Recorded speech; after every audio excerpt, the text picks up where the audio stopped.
안녕하세요 여러분. 오늘은 태초의 악마 중 한 명 테스타로사에 관한 TMI 영상을 가져왔습니다. 전생슬 세계관에서 최강이라 불리는 용족과 거의 맞먹는 힘을 지닌 태초의 악마인데, 실제 테스타로사는 베로도라의 누나 베로글린드 누님과 잠시나마 1대1 승부를 벌일 정도의 피지컬을 보여주는데요. 이외에도 편의회에서 같은 태초의 악마 벨 미저리를 돌려보냈으며, 제국이 자랑하는 전력 임페리얼 가디언 서열 11위, 서열 38위, 서열 64위라는 강자들을 혼자서 상대하며 압도적 힘을 보이며 격파했습니다. 참고로 임페리얼 가디언의 서열은 숫자가 낮을수록 강하며 30위 이하부터는 선인의 경지를 넘어 성인으로 각성한다는데요.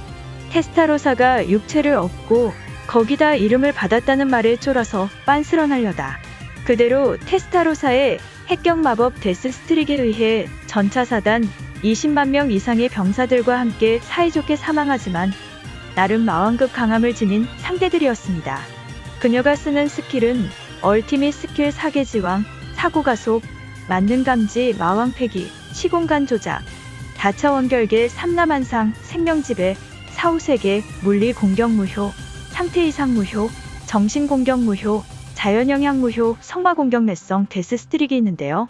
외모는 당연하고 전투력은 위에 언급했다시피 상당한 피지컬이며, 다른 태초의 악마 카레라 울티마와 달리 냉정하고 머리 회전도 빨라 이를 눈여겨본 리무르가 외교관으로 임명할 정도의 브레인을 가졌습니다.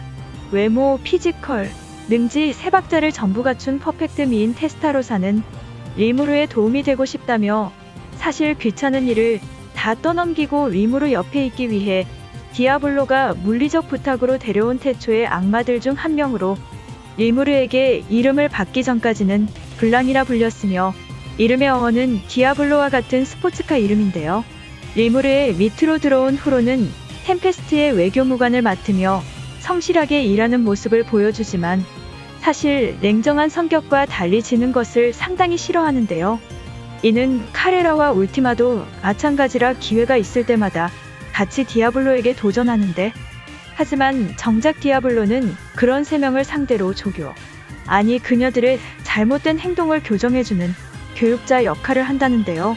이처럼 지기 싫어하는 테스타로사지만 한번 테스타로사 포함 악마 아가씨들과 함께 베로글린드 누님과 싸웠는데, 첫 번째는 베로글린드 누님의 압도적 피지컬에 당해 굴욕을 맛보았지만 이후 리무르에게 10만 명 이상의 인간 영혼을 받아 각성마왕이 된 상태로 2차전을 벌이고, 이때 시간 벌기를 성공해 리벤지를 합니다. 이외에도 부하가 실수를 하면 봐주는 거 일절없는 참된 상사, 아니 훌륭한 여왕님 면모를 보여주십니다. 이 때문에 마계에서는 기와 나란히 악마들 사이에서 이 구역 미친놈은 나야 라고 임식시킬 정도의 무서움을 가졌는데요. 참고로 다른 태초의 악마들과 달리 디아블로는 악마들한테서 위험도가 노느라 하는데, 측정 불능이 아니라 그냥 디아블로가 싸움보다 연구 쪽에 관심이 있어서 태초의 악마들이 세력 싸움할 때도 연구만 해서 그렇다는 게 학계의 정설입니다. 아무튼 현재는 같이 이야기를 나누며 걸즈 토크를 하는 사이지만, 과거 테스타로사, 카레라 울티마는 서로 세력 싸움을 벌일 정도의 다른 의미로 친밀한 사이였는데, 거의 디아블로가 와서 데려오기 전까지 세력 싸움을 벌일 정도로 몇백, 몇천, 몇만 년 이상 싸운 건데요. 이처럼 리무르를 만나 이름을 받아 다소 얌전하게 되기 전 과거 한따까리 하던 테스타로사였지만, 하지만 리무르를 만나기 전 특별한 체험을 한번 해봤다고 합니다. 과거 테스타로사는 제국에서 일어난 끔찍한 사건, 붉게 물든 호반사변의 당사자로 제국의 속국 중 하나가 반란을 일으키기 위해 소환되었고, 그 나라의 공주 몸을 차지해 계약을 맺어 수만 명을 학살해 육체를 얻기 직전까지 갔다는데요. 이때 잘못했다면 제2의 기이 크림존이 탄생했을 거라는 과거사가 있으며, 사실 이는 반은 맞고 반은 틀렸다고 합니다. 과거 테스타로사가 아직 블랑이던 시절, 그녀는 동쪽 제국에 위치한 실베리아라는 이름의 왕국을 영지로 삼고 그들을 비호하고 있었습니다. 이는 실베리아 왕국의 초대 여왕이 자신들을 보호해달라는 계약을 맺었기 때문인데요. 그 대가로 왕가의 핏줄을 바쳤기 때문에 블랑은 수십 세기에 걸쳐 그 핏줄을 자기가 사용하기 적합하도록 조정하고 있었습니다. 그렇게 실베리아 왕국에 블랑쉐라는 이름의 왕녀가 태어나게 되고 그녀가 12살이 되어 소원을 한 가지 들어주는 대가로 그녀의 몸을 빼앗기에 이른다. 라는 전개여야 했지만 당시의 블랑쉐는 제2왕비의 권모술수로 측근들이 전부 해고되었고 어머니인 제1왕비마저 돌아가신 상황이었기 때문에 블랑에게 자신을 지지해주는 친구가 되어달라고 부탁하는데요.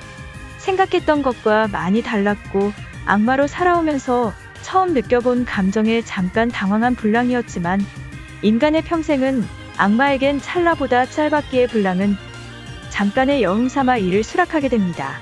이후로 블랑쉐에게 깃들어 그녀 안에서 조언과 가르침을 주며 정신적 스승 혹은 조력자가 되는데 시간은 흘러 그녀가 왕과 대신들에게 서서히 인정받게 되며 태초의 악마라는 위상과 달리 인간 소녀와 사이좋게 일상생활을 보내게 됩니다. 하지만 그것도 잠시 웬 귀족 엑스트라 같은 놈이 등장하면서 소중한 일상이 박살나는데 다른 나라 귀족놈이 대충 인기 많고 인성도 좋아 보이니 약혼하자는 이야기가 오고 블랑쉐도 귀족놈을 마음에 들어 했고 블랑은 사랑하는 친구인 블랑쉐의 사랑을 축복해주자고 생각하지만 오랜 태초의 악마로 쌓인 짬 때문인지 귀족놈에게 안 좋은 예감을 느끼는데요. 일단 부하들한테 귀족놈 정보를 모으게 하고 잠시 지켜보기로 하는데 안 좋은 예감은 왜 그리 잘 맞는지 블랑의 예상은 적중하였고 귀족놈이 블랑쉐를 배신하는데 이 때문에 블랑쉐는 크게 절망하고 블랑은 평소의 모습까지 집어던지며 필사적으로 위로해 주었음에도 불구하고 결국 절망에 못 이겨 블랑쉐가 블랑에게 감사 인사와 작별 인사를 마치며 스스로 계약 완료를 승인하여 블랑에게 자신의 육체를 넘기고 죽게 되는 결과를 초래하고 맙니다. 이로 인해 블랑은 모든 것을 알고서도 아무것도 하지 못한 자신의 무력함과 블랑쉐를 이렇게 만든 이들에게 진심으로 분노하게 되는데 이 이후의 이야기는 앞서 설명한 붉게 물든 호반 사변이 일어나는데요. 실상은 일방적인 복수극이 완료된 이후 블랑이 허무한 기분을 느끼며 악마 토벌로 쳐들어온 제국군을 귀찮다고 퇴치당하는 척 순순히 물러나는 것으로 끝이 납니다. 그리고 블랑쉐의 몸에서 빠져나와 그 아름다운 육체가 썩지 않도록 공을 들여 봉인한 뒤 그녀의 영혼이 쓸쓸해하지 않도록 그녀를 배신하지 않은 죄 없는 영혼들을 한데 뭉쳐 해방해주는데 악마들 중 탑3 이상의 잔인함을 가진 테스타로사였지만 적만큼은 악마답지 않게 화끈하게 보이며 의외의 모습들을 많이 보여주었는데요. 비록 변덕으로 시작된 일이었지만 개인적으로 저대로 인간과 같이 생활하며 일상을 보내다 리무르와 만나면 어떻게 될지 궁금하기도 한데요. 인간과 공존하고 싶은 슬라임과 변덕이지만 인간과 친구가 된 악마? 겨우 인간 한 명으로 태초의 악마가 그리 온순해질지는 잘 모르겠지만 적어도 서로 대화를 나누며 부하관계가 아닌 동료로서 친해질지도 모르죠. 변덕으로 인간 소녀와 친해진 것처럼 말이죠. 여기까지 테스타로사의 TMI였습니다. 재밌게 보셨으면 구독과 좋아요를 눌러주세요.